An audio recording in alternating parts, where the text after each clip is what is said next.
কিভাবে শান্তিতে থাকব, নিরাপদে থাকব। এটা আপনার আমার সকলের মনের চাহিদা। আপনারা আমরা সবাই চাই নিরাপত্তা, শান্তি। সরকারের কাছে তো আমাদের এত বেশি চাওয়া নাই যে আমার ঘরে দুপুরে খাবার নাই, আপনি যেভাবে পারেন দুপুরে খাবার পৌঁছে দিবেন। আমার মেয়ের পড়ালেখার খরচের ব্যবস্থা নাই, আমি ঘরে বসে থাকব, আপনি মেয়ের পড়ালেখার খরচটা পাঠাই দিবেন। এই চাহিদা তো আমরা সরকারের কাছে করি না। বরং আমাদের সকলের চাহিদার দাবি হলো, সকলের চাওয়া পাওয়া একটাই, সেটা হলো একটু নিরাপদে জীবন কিভাবে গঠন করতে পারবো, শান্তিময় জীবন কিভাবে গঠন করতে পারবো। এটা আপনার আমার সকলের মনের চাহিদা কিনা বলেন? চাই তো সবাই সুখ শান্তিতে বসবাস করতে, শান্তির জীবন আপনার আমার সকলের চাওয়া। কিন্তু শান্তি আছে কোথায় এটা যদি খুঁজে বের করতে না পারি, কোন পথে চললে শান্তি, কোন মত অনুসরণ করলে শান্তি, এটা যদি খুঁজে বের করতে না পারি, আমার যদি আসল গন্তব্য জানা নাই থাকে, তাহলে আমার সফর শেষ হবে না কোনো দিন। আমি সফর তো করতেই থাকবো, জিন্দিগি শেষ হয়ে যাবে। হয়তো আমার জিন্দিগির মতো হাজারো জিন্দিগি শেষ হয়ে যাবে, কিন্তু আমি আমার গন্তব্যে পৌঁছতে পারবো না, উদ্দেশ্য খুঁজে পাবো না, যতক্ষণ না আমি আমার মঞ্জিল, আমার গন্তব্য কোথায় সেটা নির্দিষ্ট না করে আমি সফর শুরু করব। শান্তি আপনি চান, আমি চাই, সবাই চাই শান্তি। নিরাপদ একটা জীবন চায়, যেই জীবনের মধ্যে কোনো ঝুঁকি থাকবে না, যেই জীবনটা হবে নিরাপদ, যেই জীবনের মধ্যে আমি আশঙ্কা করব না আমার সন্তানের জীবনের ব্যাপারে, আমি আবার নিজের জীবনের ব্যাপারে আশঙ্কা করব না, আমি আমার ভাইয়ের জীবনের ব্যাপারে, আমার ভাইয়ের কামাই রোজগারের বিষয়ে কোনো আশঙ্কা করব না। এমন একটা জীবন আপনি আমি সবাই চাই কি চাই না বলেন? চাই, সবাই চাই। আল্লাহ পাক রব্বুল আলামিন সমাধান তো দিয়ে রেখেছেন, পদ্ধতি আপনাকে আমাকে জানিয়ে দিয়ে রেখেছেন, কিন্তু আমি তো কোরআন ও হাদিসের থেকে বহু দূরে। মালিক কি বলেছেন আপনাকে আমাকে, আমি সেটা তো কখনো খোঁজ খবর নেই না নেওয়ার কারণে আমি শান্তি খুঁজতেছি বিশাল অট্টালিকার মধ্যে, বিশাল ব্যবসায়ের মধ্যে, কামাই রোজগার উপার্জনের মধ্যে। যার কামাই যত বেশি হবে আমি মনে করতেছি হয়তো সে সব থেকে বেশি শান্তিতে থাকবে। সুদ ঘুষ হারাম যখন আপনার মাইন্ডসেট এমন হয়েছে, যার যত বেশি পয়সা হবে, যার যত বেশি সম্পদ হবে, সেই বেশি শান্তিতে থাকতে পারবে, এই চিন্তা চেতনা যেই দিন থেকে মানুষের মধ্যে এসেছে, আপনার আমার মধ্যে এসেছে, তখন থেকে আপনার আমার অবস্থা এমন হয়েছে, কোনটা হালাল কোনটা হারাম, সুদ ঘুষ কোনো কিছু আমি পরোয়া করি না। শুধু কিভাবে উপার্জন করব, কিভাবে কামাবো, কিভাবে উপার্জন করা যায়, কিভাবে বিল্ডিং বড় করা যায়, কিভাবে ব্যবসা প্রতিষ্ঠান বড় করা যায়, এই চিন্তা ফিকির আমি লেগে গিয়েছি। কিন্তু বলেন, আজ পর্যন্ত কোনো ব্যক্তি বলতে পারবে যার কাছে সম্পদ বেশি সে মানসিক শান্তি সব থেকে বেশি আছে তার মধ্যে? না ভাই না। হয়তো তার চাহিদা সে পূরণ করতে পারতেছে, নফসানি খাহেসাত সে অনেক ক্ষেত্রে পূরণ করতে পারতেছে, কিন্তু মানসিক শান্তি সেটা সে কখনো পেতে পারে না, কখনো পেতে পারে না। এই ধন সম্পদ আপনাকে আমাকে কখনো মানসিক শান্তি দিতে পারবে না। মানসিক শান্তি যদি পেতে হয় তাহলে কি করতে হবে, কোন পথ অবলম্বন করতে হবে, সেটা আল্লাহ পাক রব্বুল আলামিন আপনাকে আমাকে জানিয়ে দিয়েছেন। যদি আল্লাহর দেখানো সেই পথ আমি অবলম্বন করি, তাহলেই দুনিয়ার মধ্যে একটা উত্তম জিন্দেগি, একটা পবিত্র জীবন আমি পাবো। যেই জীবনের মধ্যে হতে পারে দুবেলা না খেয়ে থাকতে হতে পারে সন্তানের যে চাহিদাটা আছে সেই চাহিদা আমি পূরণ করতে পারবো না। হয়তো আমার যে সুন্দর পোশাকটা পরতে মন চাইতেছে, ওই সুন্দর পোশাকটা ক্রয় করার ক্ষমতা আমার কাছে থাকবে না। আমার যে ভালো খাবারটা খেতে মন চাইতেছে আমি সেটা ক্রয় করে হয়তো খেতে পারবো না। কিন্তু আল্লাহ পাক রব্বুল আলামিন আমাকে এমন একটা জীবন দান করবেন যেই জীবনের মধ্যে আত্মতৃপ্তি থাকবে, আত্মশান্তি থাকবে, সুখ শান্তির কোনো অভাব থাকবে না সেখানে ইনশাআল্লাহ। সেটা কি রব্বুল আলামিন বলে দিয়েছেন, মান আমিলা সালিহাম মিন যাকারিন আও উনসা ওহুয়া মুমিন। মান আমিলা সালিহা, যেই ব্যক্তি নেক আমল করবে, সৎ আমল করবে, মিন যাকারিন আও উনসা, নারী হোক পুরুষ হোক, নেক আমল করতে হবে। নাম্বার 1, নেক আমল, সৎ আমল যে ব্যক্তি করবে। নেক আমল কাকে বলে?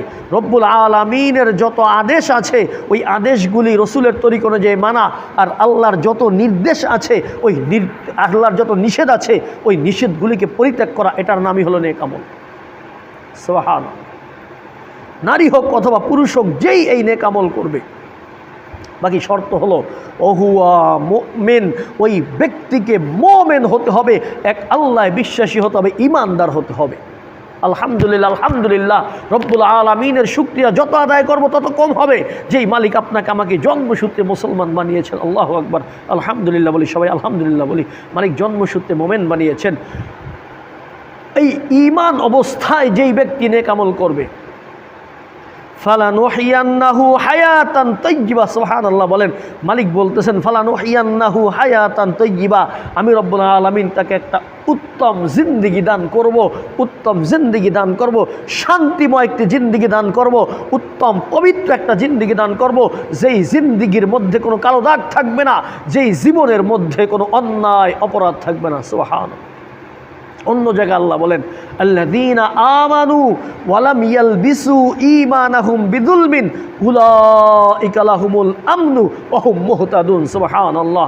আল্লাযীনা আমানু, যে সমস্ত ব্যক্তিরা ঈমান আনে, ওয়া লাম ইয়ালবিসু ঈমানাহুম বিযুলমিন, তাদের ঈমানের সাথে কোনো জুলুমের সংমিশ্রণ ঘটায় না, অর্থাৎ ওই ঈমানের সাথে শিরিক নামক কোনো কিছুকে মিলায় না।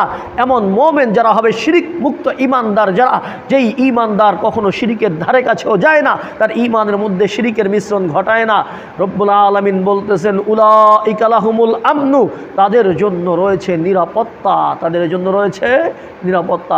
ওহুম মুহতাদুন, আর তারাই সঠিক পথ প্রাপ্ত। সুবহানাল্লাহ। তাহলে নিরাপদ জীবন যদি কেউ চায়, শান্তি যদি কেউ চায়, তাকে সৎ আমল, নেক আমল করতে হবে। নেক আমল যদি কোনো ব্যক্তি করে ঈমানের সাথে, আল্লাহ পাক রব্বুল আলামিন তাকে দুনিয়ার মধ্যে উত্তম জীবন দান করবেন। আর এই উত্তম জীবন যে দান করবেন না শুধু দুনিয়ার মধ্যে এমনটা নয়, এই নেক আমল কেমন জানেন? এই যে শিরিক মুক্ত নেক আমল যেই ব্যক্তি করবে সে নিরাপদ থাকবে। রব্বুল আলামিনের সাথে যদি কোনো ব্যক্তি সাক্ষাৎ করতে চায়, আপনাকে চাই কি চাই না? আমাদের সকলের মনের চাহিদা কি আছে কি নাই বলেন? যে যেই রব আমাকে সৃষ্টি করলেন, যেই মালিক আমাকে সৃষ্টি করলেন, যেই আল্লাহ আমার সব কিছুর ব্যবস্থা করলেন, তার সাক্ষাৎটা পেতে চাই কি চাই না বলেন? সবাই চাই। এই সাক্ষাৎ যদি কেউ পাইতে চায়, আল্লাহ পাক রব্বুল আলামিন সূরা কাহাফের শেষ আয়াতে বলে দিয়েছেন ফামান কানা ইয়ারজু লিকা রাব্বিহি, তোমাদের মধ্যে যেই ব্যক্তি, মান কানা ইয়ারজু, যেই চায়, যার মনের আকাঙ্ক্ষা, যার মনের তামান্না, আপনার আমার তামান্না আছে বলেন, আকাঙ্ক্ষা আছে, কখনো তো চিন্তাও করি না, এটা একটু চিন্তা করেন, যেই মালিকের এত নিয়ামত ভোগ করতেছি তার সাক্ষাৎ লাভ করতে চাই কি চাই না? এটা তো কখনো কল্পনায় আসে না। অনেকে আসি নিমক হারাম, এমন ভুলেছি আল্লাহকে, এমনভাবে প্রভুকে ভুলেছি, কখনো এটা মনও আসে না। এটা অন্তরে জাগান, যার এই মন চায়, যে যার আকাঙ্ক্ষা আছে তার রবের সাথে সাক্ষাৎ করবে। ফালইয়ামাল আমালান সালিহা, সে যেন নেক আমল করে, সৎ আমল করে। ওয়ালা ইউশরিক বিইবাদাতি রাব্বিহি আহাদা, আর ওয়ালা ইউশরিক বিইবাদাতি রাব্বিহি, সে যেন তার রবের ইবাদতের মধ্যে অন্য কাউকে শরিক না করে, শিরিক মুক্ত ইবাদত যেন সে করে।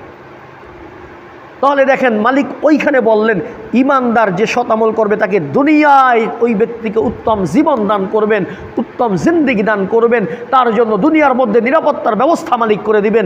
আবার এই আয়াতের মধ্যে বললেন এই দুই কাজ যে ব্যক্তি করবে, যেই ব্যক্তি আর তার রবের সাক্ষাতের আকাঙ্ক্ষা করে, রবের সাথে সাক্ষাৎ করতে চায়, তার কাজ দুইটা হবে। নাম্বার 1, সে সৎ আমল করবে, আর এই আমলটা এমনভাবে করবে যে আমলের মধ্যে কোনো শিরিক থাকে না। বলবেন হুজুর আমরা তো রবের সাথে কাউকে শিরিক করি না, আমরা তো এক খোদায়, এক আল্লাহ বিশ্বাসী, আমরা তো কাউকে শিরিক করি না। কিন্তু আল্লাহ রসুল সাল্লাল্লাহু আলাইহি ওয়াসাল্লাম বলেছেন ইবাদত যদি লৌকিকতার জন্য হয়, মানুষকে দেখানোর জন্য হয়, মানুষের কাছ থেকে বাহবা পাইতে চায়, ওই যে লৌকিকতা, রিয়াকারী, এটাকে শিরকে খুফি বলা হয়েছে। এজন্য ইবাদত কার জন্য হবে বলেন? একমাত্র আল্লাহর জন্য, একমাত্র আল্লাহর জন্য।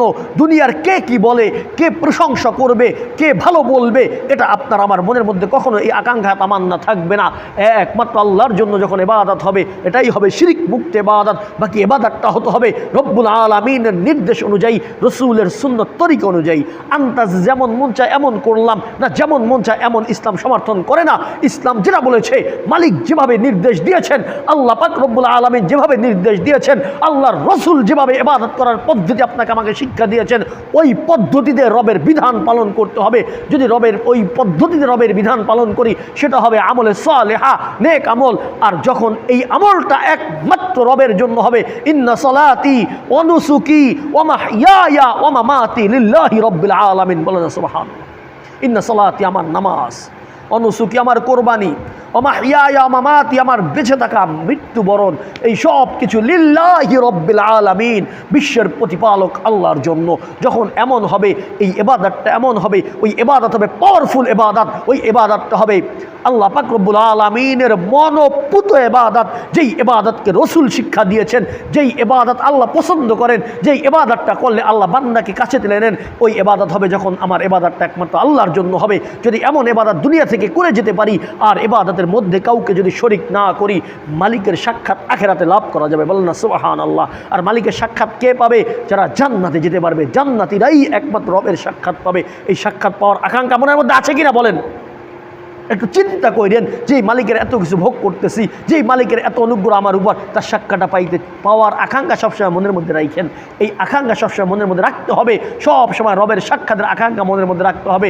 আল্লাহকে ভোলা যাবে না, মালিককে ভোলা যাবে না। কি করতেছি, কিভাবে জীবন কাটতেছে, এটা কোনো জিন্দিগি না, এটা কোনো জীবনই না আপনার আমার। যেই জিন্দিগির মধ্যে রবের আনুগত্য নাই, যে জিন্দিগির মধ্যে নবীর সুন্নত নাই, এটা একটা জিন্দিগি হইল নাকি?